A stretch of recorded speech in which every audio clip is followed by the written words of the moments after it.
All right, so this data for teachers session, we are going to cover everything we can see in that people area, the student context cards. We're going to talk about looking at their grades, looking at that learner interaction and accessing how students access it and look at their outcomes. So ways that you can track students' work in Canvas.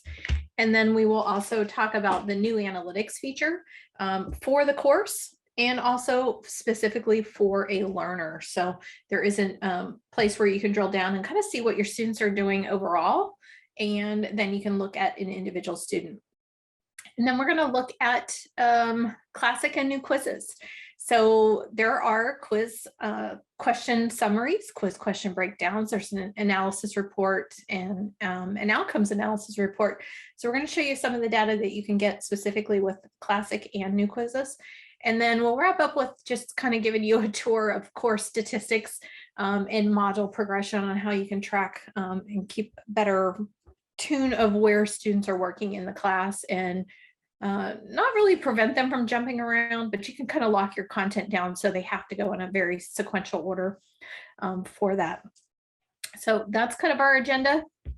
Let's start with people. So the people section, instructors can view grades, they can view access reports, and see course interactions with our students. So I'm going to go into my class here, and we're going to navigate to that people tab. And from here, we can see the whole roster of our students.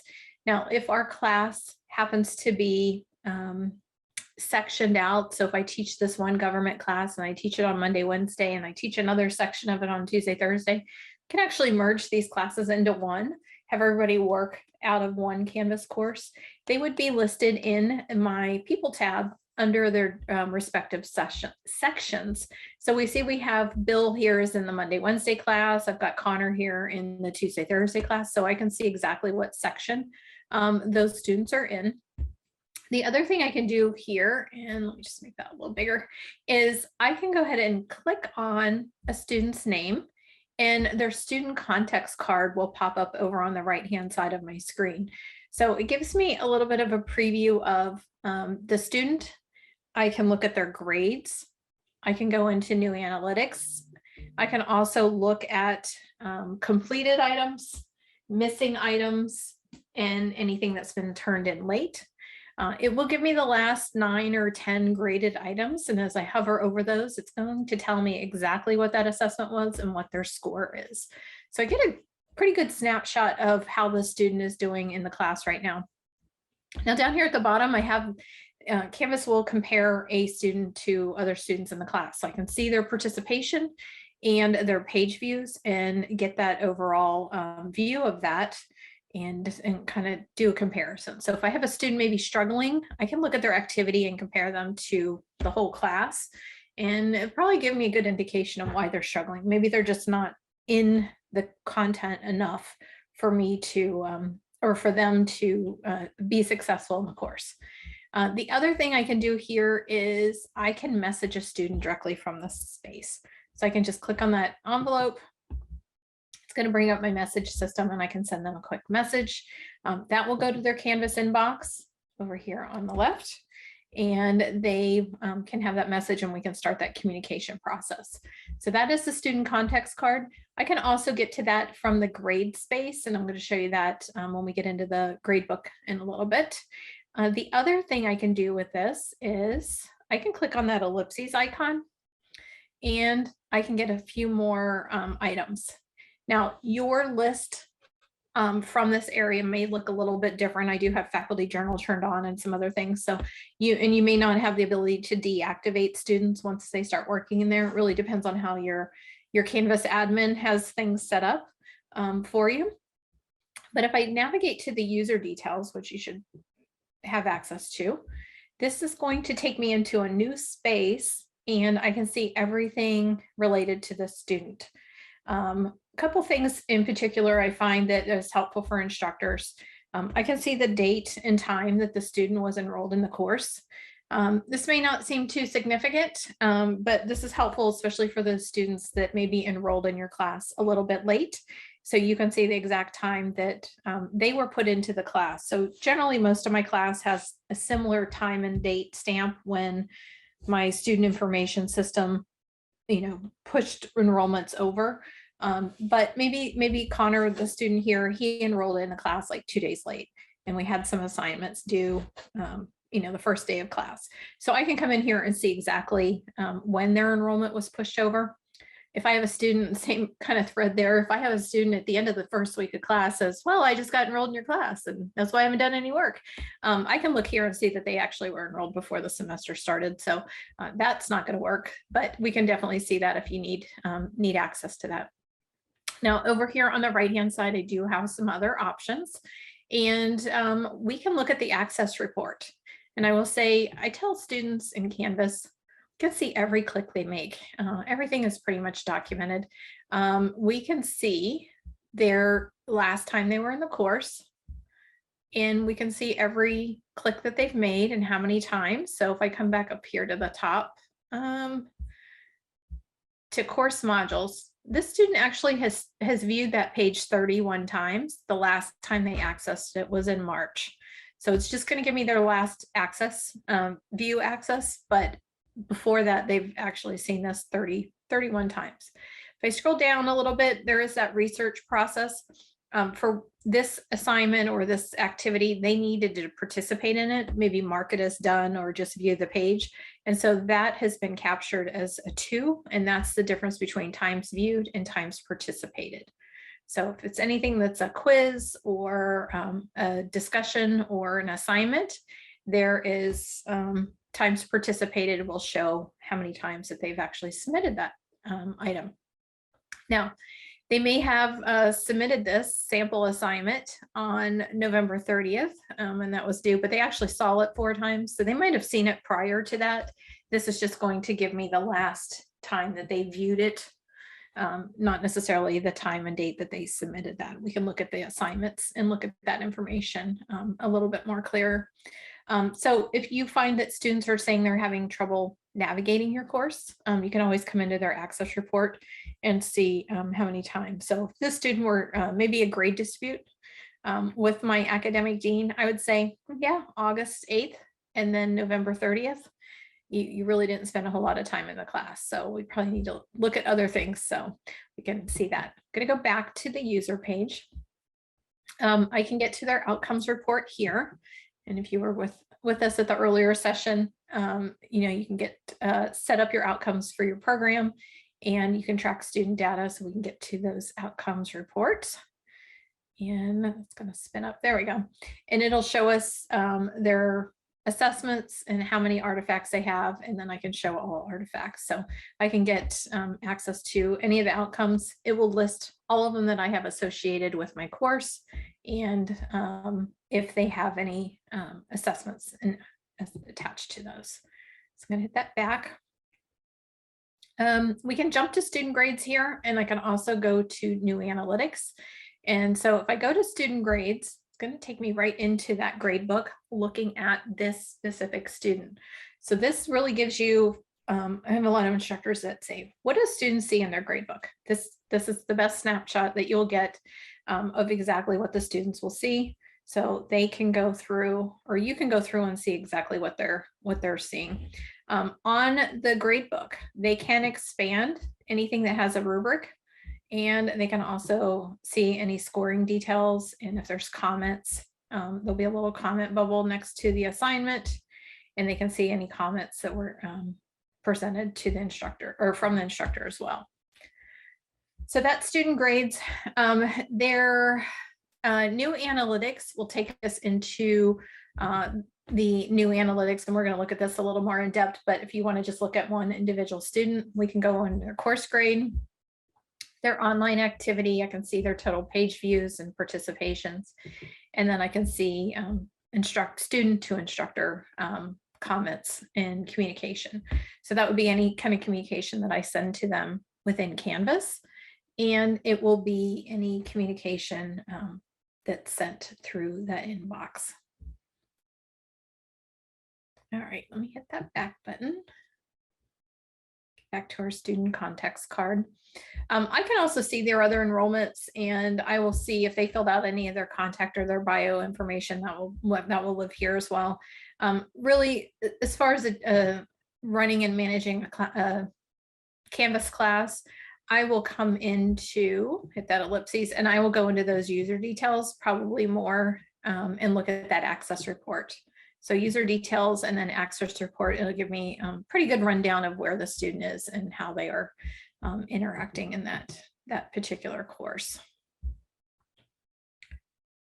All right, so we do have a hands-on, but I'm not too sure if you have access to that. Your test student won't show up in that student context card either, but you can go in to see a student profile.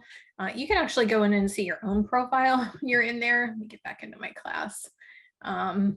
Any of the people that are enrolled in your class, you as a teacher will have access to. So if you wanted to see all of your access, you can go into user details and see exactly where you have been looking as well. And you will have a context card. So I can go into access report. So you can see what you've done and where you've been poking around in your Canvas course.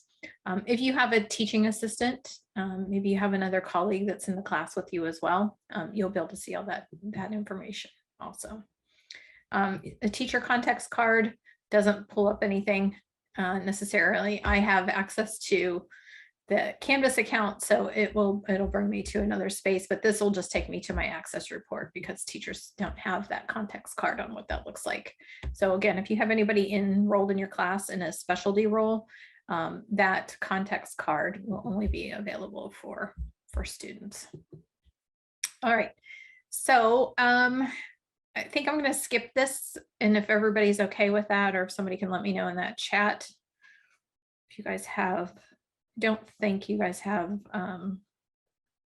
students in your classes that are running.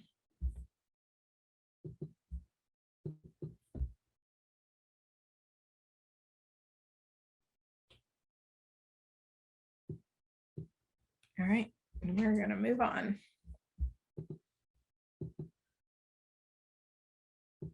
And got lots of hands-on for these. So we are going to jump into, we're going to go back into our class here. I'm going to go back to that home, and we're going to jump into grades, and then we're dive into new analytics here.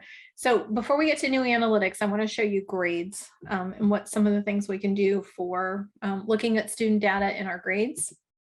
So let me move to the traditional grade book. So from our gradebook area, if we click on the student's name over on the roster on the left, on the right-hand side, you're going to see that their student context card will pop up. So same information that we saw. We can see activity compared to class. We can see Connor's doing a little bit better than Bill in our class. I can also message that student here from this space as well. So anywhere you see that envelope icon, just know that we can do that. Now, before I jump over to new analytics, I'm going to just show you a couple of ways we can communicate with our students right here from the gradebook. And I find that this is very, very helpful for instructors when they're managing. So we get done grading everything, or maybe this chapter quiz the due date has come and gone.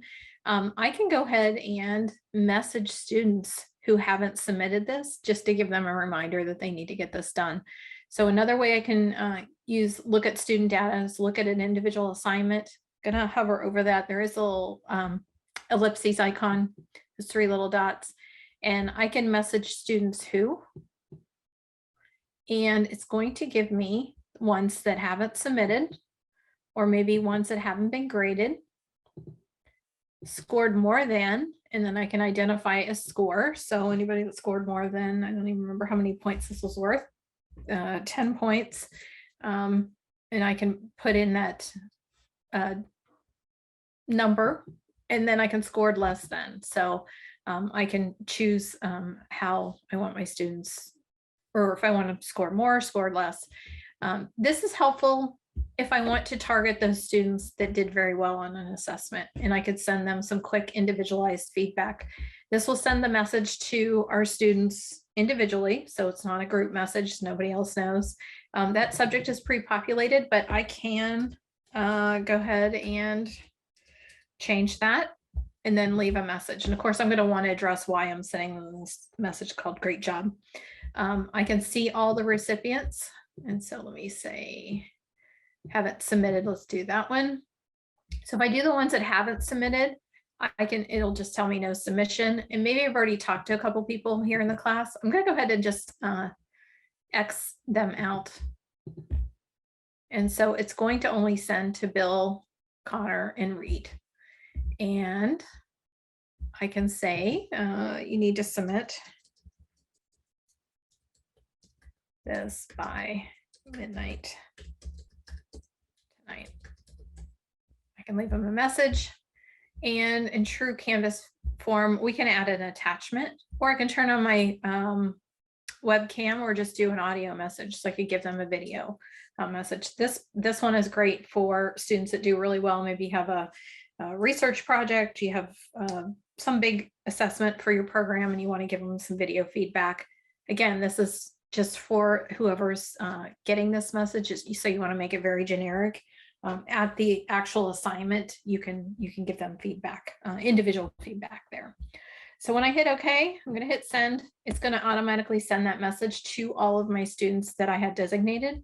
And so anybody that didn't get that will populate. Now, if you're wondering, there's grades in there and it said 7 people. This particular assignment, I just manually came in and entered grades. And so nobody actually submitted the assignment. I just had this kind of as our fake grade book. So I manually entered, but nobody actually submitted. So therefore Canvas still thinks that it's people have things unsubmitted. So that's the way we can do it. But again, hit the ellipses. We can message students who, and you can choose how you want to communicate that with your students. All right, any questions with the people in the student context card, either here under people or under grades? You can get to both student context card, and then just know the ellipses will get you to the user details. All right, so we're going to move on to new analytics. Yeah, so again, these are just kind of big picture things to think about once you get your students in there and they start working on some things you can do. So if you don't quite remember every little detail on how to get to these places, just remember the big picture, the concepts of what we're showing you, so you can apply that. In our training document, there are links to the Canvas community to show you that. All right, so let me get back to my government class. So one of the other things we can do, and I love this feature, it's this, usually once my class gets started, I spend most of my time in this space, is new analytics. So from the course homepage, I can navigate to new analytics, and this will give me all the access data and student data that I need to monitor my students and to see how my students are working through the class, and where I need to concentrate some of my time, maybe through intervention, maybe additional resources, or better feedback and communication. So I can look at my course grades, and it's going to give me just a scatter plot. And if I hover over each of these, it's going to tell me the name of the assessment. So anything worth points will populate here. Right now it's all sections, but I can actually add a section, and I can add an individual student. So I can compare, I can do up to 3 comparisons. One is always going to be the entire, all sections of your class, so just the average of your class. And then you can compare a couple students against each other with the whole section, or I could do my Monday, Wednesday class. And let me just remove Connor here, and I'm going to do the Tuesday, Thursday class. So going back to that example, if I have teach this class to 2 different groups, maybe I want to compare and see, hey, maybe my teaching isn't so hot on Mondays and Wednesdays, and Tuesdays and Thursdays I got it. I've gone through the content once, and I'm getting better. So what do I need to do on Monday and Wednesdays to maybe better prepare myself? So I can look at just the overall course grade for my students. So my Tuesday, Thursday class, and this is a perfect example here, would be this assessment, this is a discussion. So everybody on Tuesday, Thursday did a great job. We got 100% across the board. My Monday, Wednesday class, they weren't feeling this assignment too well, and didn't do as well. Same thing here. I've got my Monday, Wednesday for this quiz, and my Tuesday, Thursday class did much better. So I can kind of get an overview and see how things are going with this. And I can always compare individual students too. So if I just want to look at Connor compared to everybody else in both sections, I can do that, and everything's color coded. And the nice thing is, if I want to download this as a CSV file, I can pull this data down and then take it and manipulate it and do what I need to with it. So I have full access to that. Now, my other option here is I can message students who, and regardless if I have anybody selected, I can go ahead and message students who. And this is probably one of my favorite things. If I have students scoring in a specific score range, I can go ahead and message students who. So if that's one of my students, I can message students who have any missing work or any late work as well. So I can, and it will just take all the assessments and it will find me the name of that student, and I can send them a message and then send that quick message to them. So I can do students within a specific score range, any missing work or any late work. And it will just take all the assessments here, populate that list. I can download this, and then that menu option, I can just change my chart details. So I can display shapes, and this is helpful for, let me go in and pull another student here. If I have, if I'm colorblind, and sometimes these colors don't populate cleanly, I can go ahead and display shapes, and that makes it a little bit easier to preview. If I want to just look at this as straight data, I can go ahead and just give me that straight data table, and it still is going to do my comparison. It's just going to be in a little bit more of a chart form. So I can see all sections average score for that library quiz was 77%. My Monday, Wednesday class was 72. And then Connor specifically, his was 90. So I can adjust these as needed. So lots and lots of data that we can pull from Canvas directly as instructors. So it used to be back in the old days of Canvas, you had to download your grade book and kind of sort and do pivot tables and manipulate things. This gives it a little bit more visual and quicker data. The other thing on new analytics, obviously you can see if I don't want to pull my discussions, maybe discussions aren't, they're part of my class, but they're not really going to drive how I change my instruction.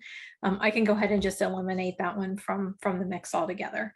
So I don't have to see any of the data on that. All right, so that's our course grade. The next one is our weekly activity. So how are our students doing throughout the course? And so it will show their weekly activity, and there's a scroll bar at the top. And so as I move through, I can see, and as you kind of go through a semester, when like when you guys start in the fall, you'll definitely see, everything will be really high at the beginning, and then it kind of flattens out, and then you might have fall break and it gets really flat, and then kind of up and down. You might have hurricanes coming. So I'm down in Florida, so we got hurricanes, and that affects higher ed. And so in student access, so you can kind of see the ebb and flow of your class throughout the semester. So if I find that I've gotten kind of flatlined, and usually happens beginning of October, maybe I'm going to do some things in my class to make it a little more dynamic and interactive and try to increase that student engagement. So with that, I can look at all sections, and I can look at individual sections, and then I can even look at individual students. So any combination. And if I drill up here, I can see Connor had total of 50 page views. My class average was 24. And my class average was 74, and then my overall average was 24. So it gives you that, and you can see that in real time. Now, towards the bottom of this, I will also get a list of resources, my students, my page views, and my participations. Okay, and participations is anytime somebody has contributed to a specific page, whether it's submitted a discussion post, submitted a quiz attempt, submitted an assignment, or if you have on a content page, they must maybe mark something as done, maybe contribute to that page. You can see those participations. So as an instructor, I like to come up to this resource and do a filter. And basically, if I search this, it will give me all the resources. I can also go to students. So it's going to give me a unique count of the students if I want to see the highest one that all the students have seen, and then the page views. And so I can quickly see that course modules is the #1 thing that students go to. Some of these will be listed as image files, and that's okay because it's just on whatever page I'm bringing up, and mostly this is probably the home page. But I can kind of filter some of this out. I can see that this is an assignment. This is the course homepage. That's just a file. I can go down to our instructor bio information. That's a page. And so I can see content pages themselves on what that is. So I can get an idea of what kind of resources they're going to, but I can see right now quickly modules is the #1, and then that homepage. So they go to the homepage and then go directly to the modules. And that's kind of what I want them to do for my course activities anyway. And so that's how we have things set up. Again, I can hit that message student to, and I can see viewed. So I can message students that have viewed a certain resource. So maybe this welcome to our course. Maybe I want to see message students who didn't view a specific page. So I get a lot of requests from instructors, and they're like, can I tell if a student has viewed a resource? And yeah, you can. And if you want to send them a message who didn't view a page, I can choose that resource. And maybe I want to do the homepage, and I want to message students who didn't view that or didn't participate. So they didn't submit anything, or they participated or didn't participate. So we can message the students information, and we can see. So I can see one person, they viewed that. I've got 5 students that actually didn't view that homepage, and so I can send them a particular message. I can download this, and there are my chart options there as well. All right. Now, when we were at the people area, we could go in and we could get to one student's analytics. From the new analytics main screen, we can actually go to students, and we can see individual students, and we can back that out, and we can see everybody at a glance. I can see all the students' grades, the percent of on-time assignments, last participation, the last time they viewed anything, page views, and then total participation. So I can see in this class right off the bat, Connor's a rock star. He's submitting more work than anybody else. So I can go in and send messages and communicate with my students.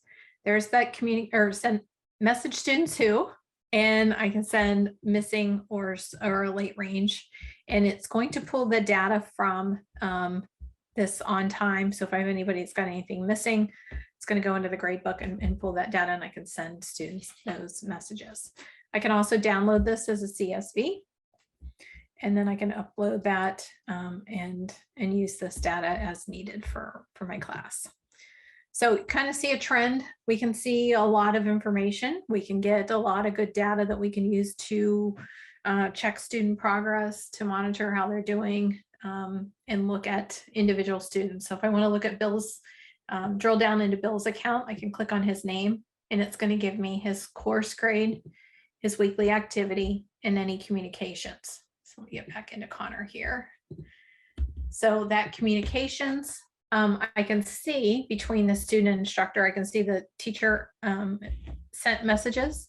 So the 3 messages, and I can backtrack, and it'll take me back in time, and it'll take me to a date timestamp of when that message was sent. So Canvas will record all of that communication. and I can look at that individual data. So a lot of times students are struggling. You can pull some of this data to help them.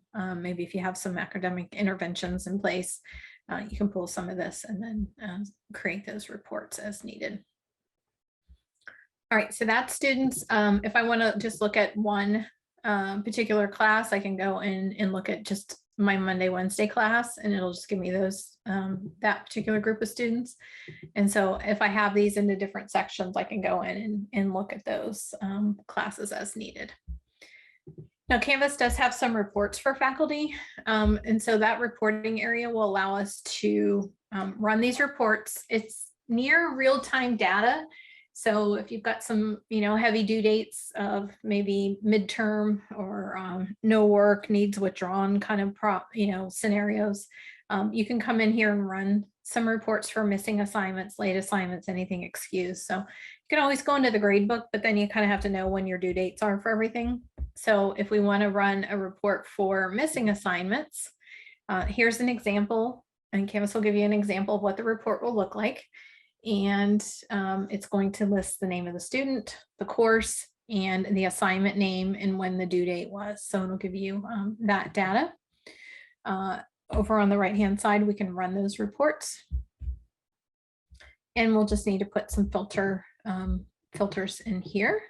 So if we want to filter by just look at a report just for one assignment, we can do that, or we can do a student name and run that report. It's going to download that and give us the name of any students with the assessment of anything that's been missing. So it'll give us that data. And again, having due dates on your assignment is helpful for the reporting because it has a timestamp to track it by.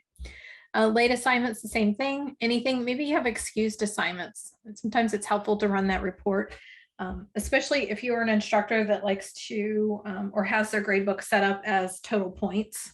So if your class is worth 1,000 points, then if you've excused any assignment for a student, that's automatically kind of skewed their final grade because they can't ever earn 1,000 points. So if you have an assignment that's worth 100 points, you went ahead and excused it for one assignment. Now the max points they can earn is 900. And so it's helpful to have this report on your assignments on anything that you've excused, and it will give you that data. So let me pull a sample of what this looks like. I think this class was closed at some time and during one of the trainings, and now I'm not getting good data, but it'll give you the student name and the assignment name, their possible points. And so if you've excused anything in the grade book, you'll see that. If you're not sure how to excuse assignments in the grade book, let me jump into that super quick, and then we'll finish up this section here.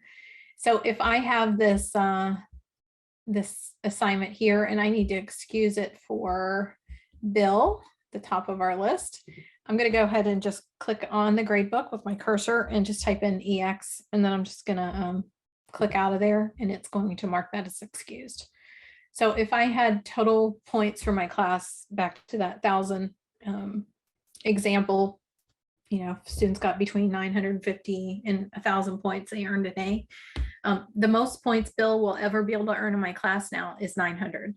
So I'm going to have to adjust that, and having that on the excuse list will be helpful. All right. So that's excuse assignments. We can print a class roster and course activity. So the roster is just going to give us a list. It'll give us our student ID, the SIS ID. It'll also give you their email if for some reason you need this. If you're teaching maybe this government class and then you have a politics group that's not part of your class, just like a club or an activity, and you need people's emails, you can get that, generate that. Just note that your data is going to be delayed a little bit for up to 40 hours. So if you have any new students, they're not going to show up on that. So if you had a student enroll, say yesterday, it needs 24 to 48 hours to populate. Course activity will give us a list of any interactions from a user as far as page views or participations. Again, this is going to up to a 40-hour delay. but it will pull that information and it'll go up to 14 days in the past. So this is, and I only pull this, show this is, this report is very helpful if you have maybe a student that's having some access issues, and we need to run a report on the student to get an idea of what their course activity was in the past 2 weeks. So I can run that and download that information, and then I'm going to get everything, all of their data, all their time stamped, so I can have this. Your Canvas admin can run this, but it is so much nicer that an instructor can run this now, especially if they're we're having any kind of student dispute on access to their course. You can come in here and see what's been going on. All right, so those are all the reports that we can do. This last one is online attendance, and I'm not sure that you guys might even use this, but just know that this is an option that's available. We can designate what counts for attendance in our Canvas course, and that's where that settings in the top right-hand corner come into play, that you can establish what your online attendance criteria is. Maybe they have to post a new comment in an announcement or a discussion. They have to submit an assignment. Maybe they need to take a classic quiz. Right now, classic quizzes is the only thing that will count. New quizzes won't because it's an external tool. But if you want to use this for any type of attendance reporting, you can say what is online attendance criteria, save those settings, and then you can go in and see the students' criteria. You can look at weekdays. You can identify, what days in this section, and you can show a filter by that student filter on here. So you can see that they've not met the class, and you can see if they've attended or not. So Canvas will, if they submit an assignment, oh, okay, you guys don't have that tab, so that's fine, because some people don't use this attendance feature, so we won't worry about that one. All right, so course grade, weekly online activity, and again, it's just going to give you the snapshots. You can drill down into individual students, and then you can look at reports. Any questions so far about new analytics? And I know you guys probably don't know what your questions are until you get in there with your students. But just know that you can get a lot of information from this once your students start coming in, and you can use this a lot using this message button. You're going to use that a lot just to send messages en masse to students, so you don't have to keep going to the inbox and tracking back to their grade book back and forth. You can do a lot of that right here from sending those messages too. All right. Get into the next part of our session is our quiz statistics. And so with this, we can open a quiz once students have taken it, and we can look at all of the quiz analysis of how the students did and the item, the quiz question itself, and look at I don't want to say the value of that question, but the reliability of that question. So I'm going to go into another class here that has a little bit more data for us to look at. So we're going to start with classic quizzes first. And so I'm going to go in here. So once students start taking and participate in a classic quiz, you can go in and moderate this quiz, and you can see exactly the number of attempts and how you can see their individual quiz logs. Let me get into one that has. I should jump back to that other class.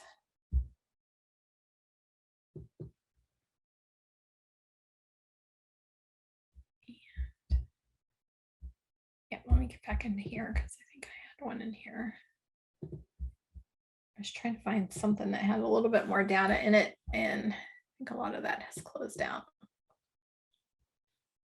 So when we look at the quiz data for our students within the statistics, we can look at how they've participated in it through moderating that quiz. And then once they start taking it under that related items, there'll be another one that says quiz statistics. And let me find you one that does that, and then I'll go into our new quizzes.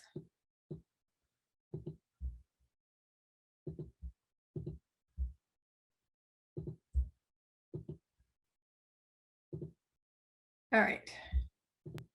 So you'll open the quiz from your quizzes area. You don't need to go in and edit it. And then we'll choose quiz statistics. And this will give us our overall quiz summary and our question breakdown. So we'll see the average, the high, the low score, the standard deviation, and how much time it took every student. And then for our quiz questions, we will see the question breakdown. So we can see the options of choice, or the choices for the answers. You can see the respondents, our discrimination index, and how many answered correctly. The other thing you can do is, if this is breakdown, this is a hyperlink. And so it will bring up the names of the students and what they answered, and give us those details. So if we want to get an idea without having to drill into the actual quiz and look at individual student submissions, we can come in here and just look at, just click on those names and get that information from us. Now, another option I can do, if I need to do a review on a quiz, I can pull up this quiz summary and I can share this with my class. Maybe I'm just presenting it without, sharing student information. So it'll just say however many respondents. So I can share this. Students don't have access to this, but I could just display this on my screen, share this with them if we wanted to do kind of a review, and we can see that question breakdown. They can see what they've got. The other options I have within this, I can look at a student analysis. And so that will give me a rundown of how the students scored, and it's going to download as a CSV file. And I can use that for individual item student analysis. And then I can also look at item analysis with this, and it'll take the breakdown of each item and give me that specific data on who answered what the question was, and what each student answered. So if I need to take this and analyze this a little bit more, I can get that item analysis. So I'm just going to run that, and then you can see down here in the bottom left, it's just downloading as that question, and it's going to just give me the question title, and then the answered student count, top student, middle student. So it's going to give me that breakdown and all of that item analysis. So this is a classic quiz. It's going to just kind of give me some basic information. There is a discrimination index. It's going to just tell me how well a single question is different between the students, and I can learn more about some of those quiz statistics. And a lot of institutions will use this to see if your discrimination index is too high, then they just throw out that quiz question altogether. All right, so that is classic quizzes. Also in classic quizzes, actually, let me get back in here really quick. You can go in and moderate the quiz, and this will just give you the kind of play-by-play for an individual student. So this is some other data we can look at. So we can see each one of these students has taken that quiz. They were in it for less than a minute. I can go into Connor's, and I can see exactly when he started and see what their answers were. And I can go into a view log, and I can see that log. This is beyond 6 months. The logs are only good for 6 months, but it'll give me like they started at this time. In 10 seconds into the quiz, they answered this question. 34 seconds into the quiz, they answered this question. So it'll give me kind of a play-by-play exactly what the student's doing with that. And you're going to see that for each attempt. So you can really kind of track a student as they work through some of these assessments. All right, so now we're going to switch gears a little bit and go into new quizzes. So with new quizzes, if we come in here and we're building and using that new quizzing engine, there is reports that we can run. And those reports will give us some similar information. It just is going to look a little bit different for how our students can see this. Let me refresh this page. And it will give us a student analysis and our item analysis as well. And we'll also get a discrimination index for that.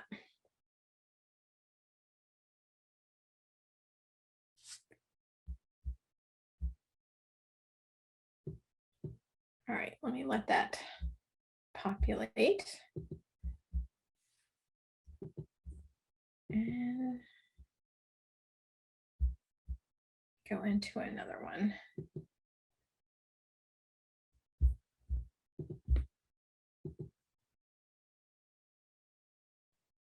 There we go. Okay. So in new quizzes under reports, we're going to get a quiz and item analysis. And then if we have the outcomes added, we will also get that outcome. So let's look at the quiz and item first. This is going to give us our high and low, mean score, standard deviation, how much time, and then our Chromebox Alpha score with that. And that's going to measure the internal consistency or just that reliability among questions measuring the same concept. So it'll give you the item analysis. And again, you're going to get a difficulty index, a discrimination index, and make sure I say that what the RBI or RPB is, the point biserial coefficient. It's basically measuring the strength of an association between a given item and the total score on our specific quiz, and then the mean score earned. Now, any of these we can expand these questions, and we can get the number of students that scored.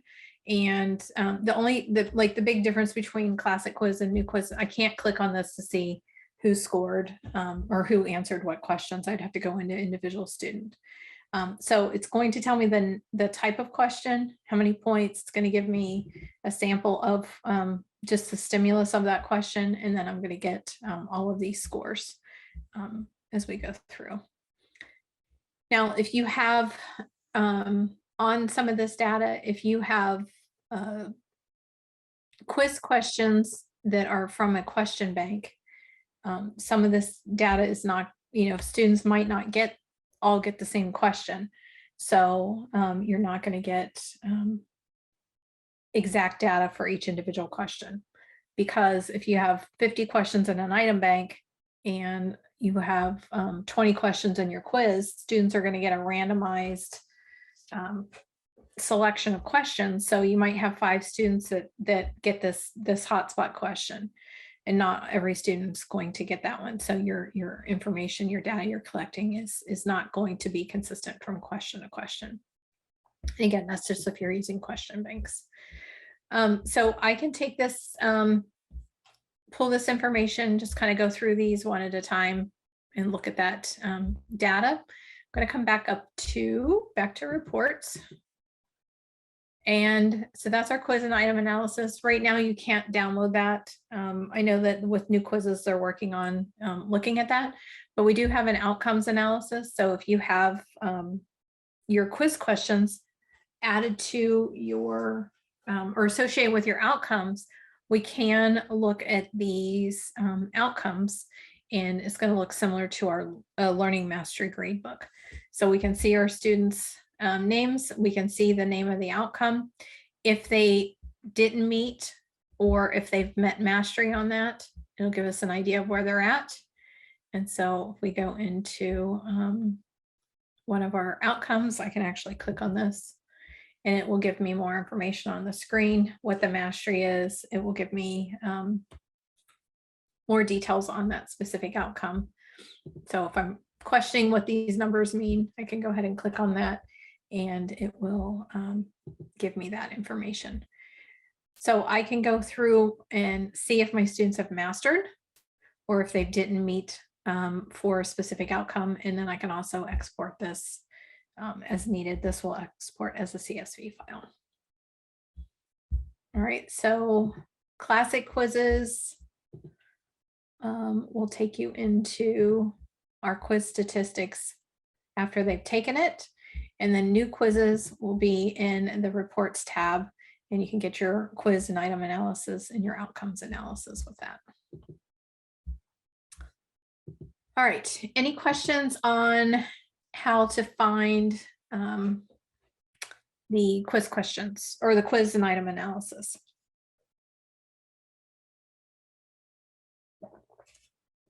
And I understand, you just, again, remember that big picture that you can get this data afterwards. And depending on your program, you might need to drill into it a little bit more. And this might help determine, I don't know if you guys had the conversation of, are we going to use new quizzes or are we going to use classic quizzes? And what kind of, just think about what kind of data you need on the back end on what you want to do with that and how you want that to look. All right, so we're going to move on. We're going to go into course statistics and then talk about module progress. And I'm actually going to do these in reverse order. We're going to first look at module progress, and then we'll jump into course statistics because it's kind of a good way to end the course. So I'm going to go back into this class I was looking at. And so within our modules in a course, if you have your class set up through modules, you can actually put some requirements on a module and prerequisites. So if we have our course modules, and I'm going to go ahead and collapse all these, and I need my students to work through all of this content, maybe I want them to complete everything in this this module before they move on to the next module. So I want them to work in that sequential order. So what I can do with my modules is over on the right-hand side, that ellipses, I can say edit, and I can set up some requirements. So maybe I want my students to complete all of these requirements. Perhaps I want them to go in sequential order, and I'm going to determine what that sequential order is. And I can also say they must complete at least one of these. So they can either submit this one or view this one, and then that'll check off their list that they got it done and they can move on. We can add a requirement. And so when I do that, it's going to list everything that's in that particular module, which is a really long module, but it'll list everything there, and I can choose which one I want to do. And I can actually go in and put something for every single page in my module. Depending on what type of item it is. So if it's an assignment, we can mark or view the item, mark it as done, submit it, or score at least. And so maybe if I want them, they have to score at least 80% to be proficient and get kind of checked off on that, and they can move forward. So I can determine what this requirement looks like for my students. And once I get into the second module, I can also go back to edit. I now can set a prerequisite.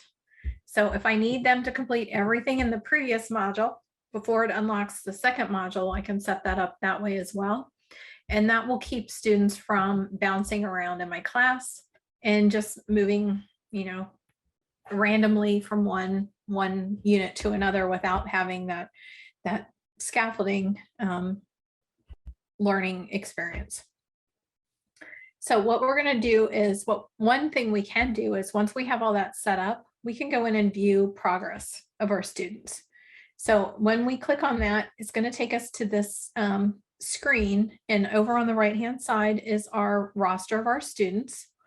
And we can actually go in and view their progress on how they're doing. So I can see that Natalie has started, and she still has a couple things to complete. And the quizzes is locked, so she can't do that until she completes the stuff beforehand. Some other ones she's already completed. And so I can go through my students and see exactly where they are in the module and where they have left off. And so I can see that completion. The other benefit of having that module completion and module requirements, and I'll show you what it looks like from a student perspective here. within this class, go to people, is students will get that checklist and of what they need to do. So this is very beneficial to students as well. So again, it's one of those things that takes a little bit of time on the front end for the instructor to set up. But once you have it, every time you import content over from one semester to another, it's easy to bring that information in. So if I come in here and I act as Natalie.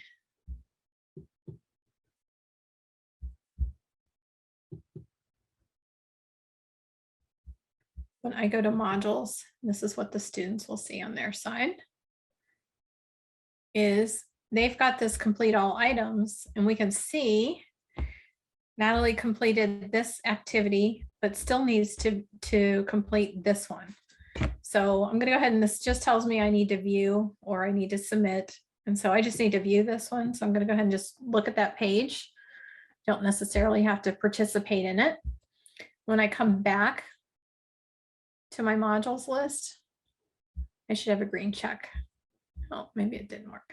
It needs to update, but it will give me a check when I submit it, when I view it. Maybe I have to mark it as done. It'll tell me exactly what I need to do. So here's some other ones. And then if I need to mark something as done, I can do that. And then some of these are locked. So this quizzes module was locked because I didn't complete the math and science and the quizzes next one. So it will prevent students from accessing content until they get until they complete previous ones. So this one was marked as done. We'll just need to do that. Now we certainly want them to submit that assignment as well. But now when we go back to modules and refresh, that one should be checked. So those are our module requirements. And there's the view. It took a minute for it to catch up. And there's the mark is done. And they'll be done with this module as soon as they hit that submit button. I'm going to go ahead and stop acting like our student here. And then if I'm going to go into modules, view progress, and then I can see Natalie has completed the math and science. These are the ones that's still doing, and that particular module is still locked. So we can see that student data from the side, just kind of see their progress. Now, if you had your module set up in a better sequence of order, you can kind of track and have one module unlock after they've completed all the requirements for the previous one, give them that information. All right, I'm going to come back here to this government class, and we are going to look at our course statistics. And this will really help you after you've kind of got the semester rolling. And, you know, usually that first semester, you've got your content built, you're learning, students are learning as they go along. And then you think, you know, you kind of have that reflection in November and you're like, what do I need to change for the upcoming semester? So a couple things. We look at new analytics, kind of see overall how the students are doing. You can start blending in requirements and prerequisites in your modules. But if you go down to your course settings, up in the top right-hand corner, there's this course statistics. And this gives you just some overall general data for your class. So you can just get some running totals of how many discussions, how many assignments you have going, how many quizzes, and then you can see the post. So, or the assignment submissions and how many of them have rubrics with them and how many are group assignments. So it's going to just kind of give you a running total of how your class is set up right now. So I can see here I have a lot of assignments. I have a lot of discussions, but I don't have too many discussion posts. So where are my discussions worth points? Were they relevant to the content? Was it just kind of, should I put points or maybe due dates on it to kind of increase student engagement with those pieces? So I can kind of look at this running totals. And then if I want to drill down into a specific assignments, I can look at assignments to see what type of submission I've got set up and how many of those were submitted. So on my total assignments, I've got 6 of them are file upload, got 2 that are listed as just a text entry. I've got 1 website URL, which for this class, that's not too much of a concern. I've got some quizzes and a student annotation. So these are going to give me the submission types that I'll accept. So I might have some of these are skewed more one way or another, and that might be fine. But maybe I want to try, to do a couple more student annotations. So what are some things that I could use for students to do some annotations on, and how does that look? I can also look at the submissions. So if I have file upload or the text entry, but nobody actually submitted it, maybe my students don't understand how to submit those. And maybe I need to include some directions with that. So I can look at that overall usage report, and then I can go into students, and it'll just tell me who's recently logged in. If I need to look at that data for whatever reason. And then the last one is the file storage. So each one of your Canvas courses has an allotment of file storage. And so I can see how much file storage this particular class had used. I can also get in some of that data from my files area over here on the left of my overall storage for this particular class. It'll give me just related to this particular class that I've got going on. But settings will give me the course statistics. And again, I can look at just those totals. And this really gives you a good perspective of how your class was run, what kind of assessments you were using, how your students were interacting with us, and then this assignment usage report. Those are probably the 2 big things that if I realize at the end of the semester, maybe I need to switch things up, change things around, I can come here, get some good information on maybe next time I want to try to do some more website URLs or increase that text entry option for my students. In this running totals will give me some ideas on the number of quizzes and assignments and discussions. So I don't have a whole lot of quizzes. Maybe I need to increase that just by the nature of the class. Would be a little easier. Definitely would help my grading, my time management on my side. If I turn some of those maybe written assignments into automatically graded new quizzes that can, when I do fill in the blank, I can put in different options for students and things. So and streamline my process as an instructor a little bit more so I can use that data. All right, so we have come to kind of the end of this session. This one's a little bit harder to do at the beginning of using Canvas because usually you have to have a lot of that data already ready to look at. So again, if you just kind of get the overview of what you can do in Canvas, I think that will give you a good perspective. The resource guide, so your training guide that has the links to everything I did link in the agenda, and those have some hyperlinks to the Canvas community. So if you need some more information about the outcomes analysis reports, that will take you into the Canvas community, and it's going to give you a little bit more detail on what all of the data points in the discrimination index will tell you. And so you can get that information on your quiz and item analysis. So again, that resource agenda will give you hyperlinks to that, and then give you some more information on, say, that module progression. So yeah, I'll send that link so you guys have that. Let me send you this direct link. So now we have a few minutes left, and I don't want to shortchange you guys. So if you have any Canvas questions, I can answer those for you. I'm going to share this link with you guys. Oh, thank you, Rachel. Beat me to it.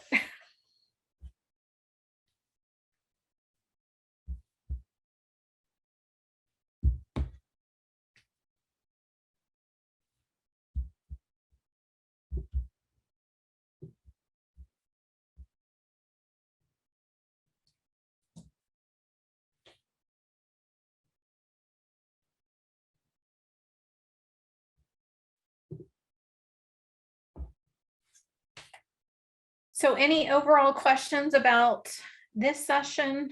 Any previous sessions that you've all attended?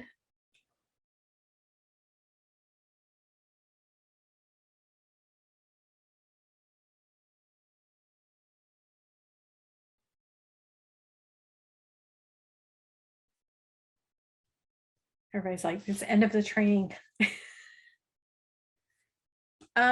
Okay, so good question. How to bring videos in from a textbook into Canvas.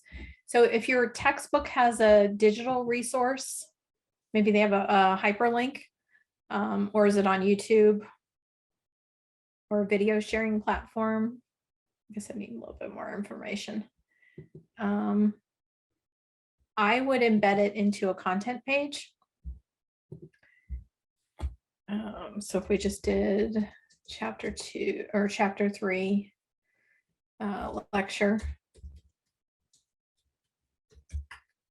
There we go. If you have the hyperlink, oh, your platform is My Business Core. So let me see if we can get that. You might have to just embed it from there. So let me look and see what we got here.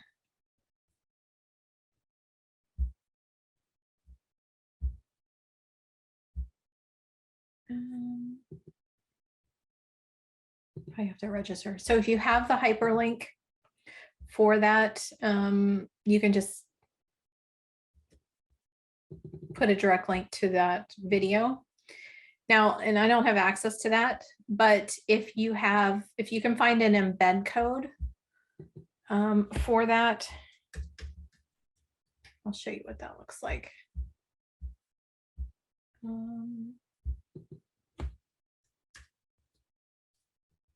Let me show you what the embed codes, because you might be able to grab an embed code from that resource that you just shared in the chat. Let's just do this one.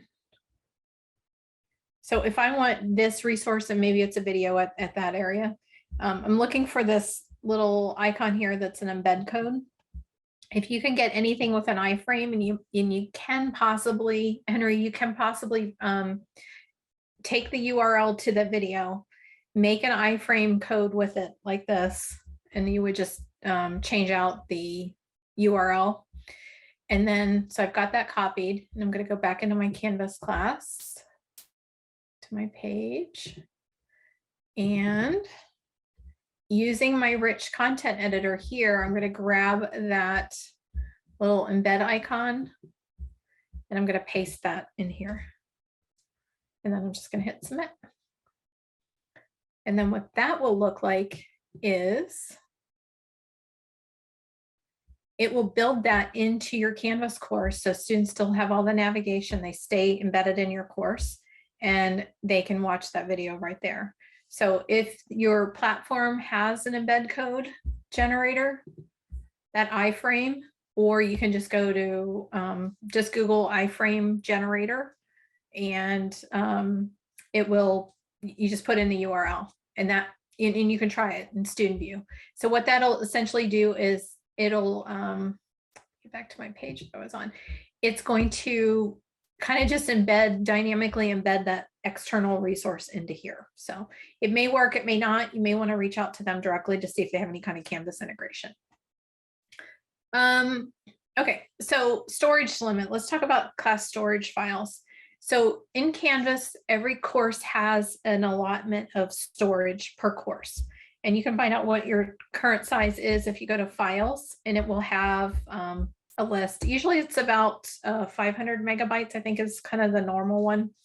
That does not include student submissions. So anything students submit, that is their own, that doesn't count against their storage either. What counts, really gets people in trouble with their storage, is when they start sending in files through their inbox, and that will count against your personal storage, but not your class storage. So your course storage should be fine unless you're uploading lots of multimedia files into your class. You can get a larger, you can ask for more space. But once you get through the first semester, every time you start copying into a new semester with your course storage space will not become it won't be an issue at all, because the files are just uploaded, they're just redirected from the server.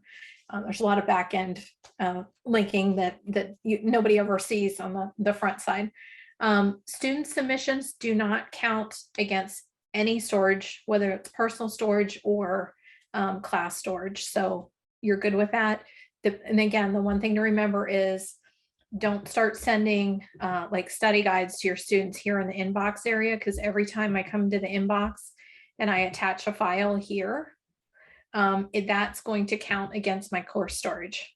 So if I upload this document, that's going to count against my course storage. So that, please don't send students information here like that. I would just make an announcement in your class, like if you have a study guide or your syllabus, just post it in an announcement, post it in that syllabus page, and then just send them a message saying, you can go to class and get that information. Same thing for students. They should not be messaging you their assignments here in this space, because that will count against their storage. But if they upload it to their Canvas assignment, it won't. And so that's the big issue with that. So hopefully that answered your question, probably in way too much detail, but I know that sometimes that gets a little tricky for people. The first semester, you might kind of get a little close to running out of storage space just because you're adding new files and things like that. But when you take all that content and you copy it into, say, the spring of 2024, which we're already talking about 2024, that all your content from your fall class will copy over, but it's still uploaded to the server, so it's not going to impact your overall course storage. So it's this whole weird storage thing that goes on. So if you have large files, it's always good to embed, either if you guys have Microsoft Office or Google Embed, you can embed your files from there, so it still lives on that cloud storage.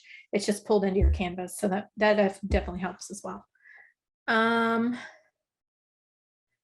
Yeah, so a test bank, if you have a QTI file from a textbook vendor, that will, or if you have quiz banks that you can get from textbook vendors and they come over as a QTI file, and I'll share a link with that. Let me find that while I'm talking. So what you would do with that is you will come into your course settings and you want to import that course, and you want to import course content, and then the content type is going to be a QTI zip file. And then you'll need to upload that file. And I know I have a couple, there we go. And so you're going to just identify that QTI file, say open. And now you get this choice where you can bring in a question bank and you can have it create one, or you can add to a new one. So I'm going to say create new bank, and maybe I'm going to call this one chapter 3. There we go. If I want it to be a new quiz, I can do that, but I'm just going to leave it as classic quiz. So import my QTI, create a new question bank, chapter 3. I'm going to say import. That's going to process and run. And I'm going to find your guide for you, and that's completed. So now I'm going to go into my quizzes. And if I come up to the ellipses icon, I can say manage question banks. And in a few minutes, sometimes it takes a couple minutes to process. That chapter 3 will live here. Once I have that, I can go in and build a new quiz and pull questions from it. So we'll let that, see if it refreshes. So I'll just use one of these that are previously made. So if I want to pull from my question bank, so I brought in my question bank, I gave that time to process. So now I want to build a new quiz pulling in from that question bank. I'm going to say new quiz. And for this, I'm going to do a classic quiz. And I'm going to go ahead and name this. Oops, not that. Chapter 3. And I'm going to go ahead and save. I'm one of those people that mess up my quizzes all the time when I got started, so I save and save often. I'm going to go back to edit. I didn't really need to do that. I could have just gone to questions. And then from this the space, I want to add a new question group. So I can add a question and just build questions, but I want to pull from one of those question banks I have. So I'm going to say new question group. And I can call this whatever, group 1. And then I'm going to link to a question bank. And I have a guide and I'm going to show you that. And so these are all my question banks, and I can go ahead and pull from here and select that bank. And I'm going to say pick 3 questions and they're worth 10 points each, and create that group. And so that'll bring that in. So I am going to share a guide in the community with you. So you have that. And yes, having that QTI file is probably the easiest way to, the best step to start with, because getting those from the vendor sometimes is difficult. So settings, import that in, and then you'll go to quizzes and that'll live there in quizzes and you can have access. So the way I set that up, each student will get, they'll get different questions. So if that bank had, that bank had 5 questions, but if I have a question bank that has, say, 50 questions, and I say bring 3, everybody's going to get just a randomized 3 questions from that bank. And so that's a great practice to do. If you're even building questions that you do, your chapters or your units, whatever, do a question bank for each one. And then at the end of the semester, you can do your final, and you do a final exam, and you just pull from each bank the number of questions, and it'll make it a little bit easier. Yep. All right. Any other questions?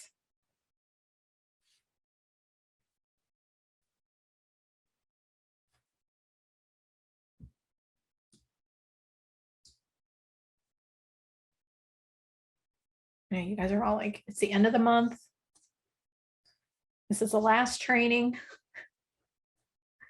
guys have done lots of trainings over the month of June. So my advice to you all is just build 1 unit, 1 module, 1 week, and then build momentum from there. You're not going to, don't try to build everything in a weekend. You're not going to be able to do that.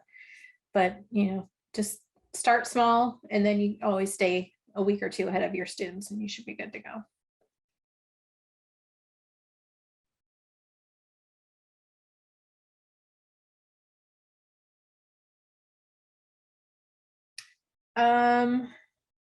So the question is, I have a number of reports that I change each time I teach the course. Can I do something like a question bank and pull 5 reports? Yeah. I'm not sure. Are they like data reports that they would use to answer questions?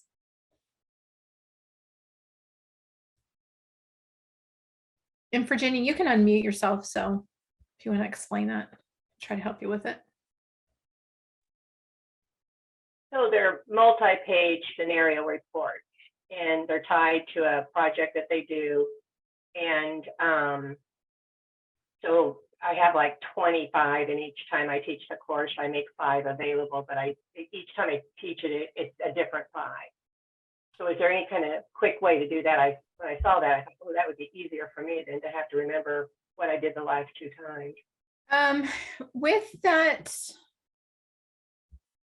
With the questions, you may want to do a text no question, and then change that. Is it this? Do they have the same questions but different reports? They're not. Yeah. So it's not a quiz. That what you just did. What I could do there is put the URL to the report, which they're all in the public domain, and then they would just be able to pull from there. I think I know what I can do based on what you just did. Yeah. Yeah. If you were asking them like quiz questions with the report on your quizzes, you can actually do a question that's called a text no question, and you could upload that report there. So they would have that while they were in the quiz to look at the report and that data, and then they could answer whatever questions you have. So that might be an option. And then in new quizzes, it looks a little easier. It's called a stimulus.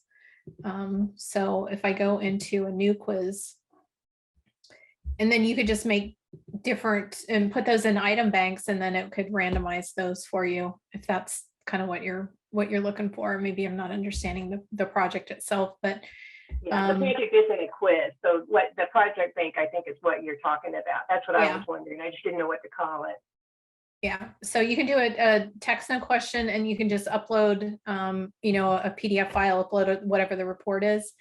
In new quizzes, when you build that, it's called a stimulus.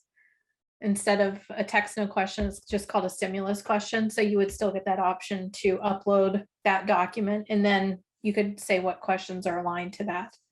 And so they would see that report, and then they could answer whatever questions. And it could be essay questions. It could be file upload question type answers for that, if you wanted that way. So if you want it kind of in the constraints of a Canvas quiz, you can do it that way. Yep. Thank you.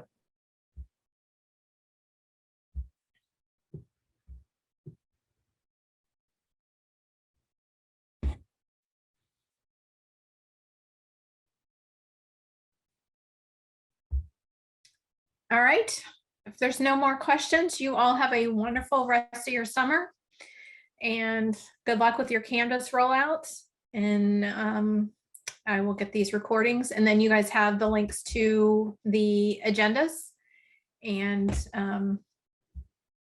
you can go to the Canvas guides and get help. So anywhere, if you get stuck in Canvas anytime, always click on that help menu, and you help. I always tell people help is a click away.